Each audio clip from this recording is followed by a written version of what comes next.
They're great braids. I mean, they're well-sourced fibers. They're built fantastic. Um, the post-processing, what Dave was speaking of with the roundness in the line, essentially, is what really makes the line that much better long term. Um, it's a tighter composition. It's a tighter weave. It's a rounder profile. It packs on a reel better. It casts better because it's packed on a reel better.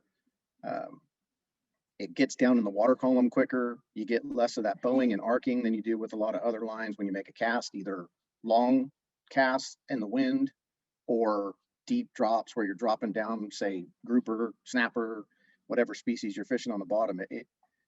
The current doesn't affect it as much. The wind doesn't affect it as much. Obviously, thinner is, it just works out better with a line going down there.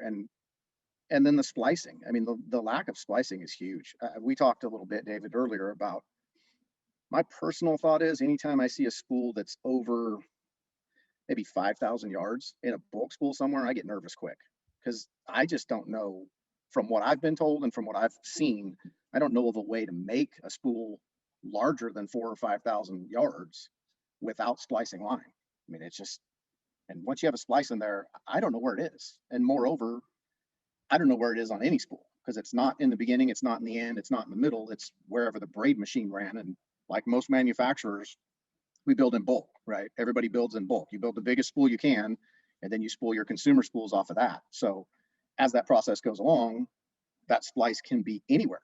You could get a 150-yard spool and have 2 splices in it. You could get a 500-yard spool and have no splices in it. There's no telling. You don't know where it is. It's a manufacturing process that changes that. So those are just things I look out for when I'm looking for braid.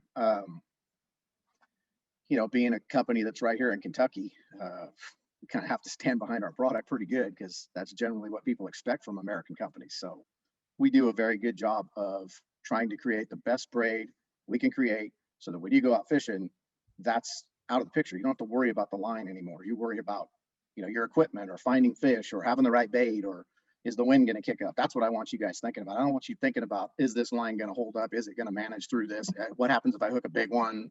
Those aren't issues for me. I don't even worry about those things anymore. I just worry about finding fish and keeping everybody safe while we find fish.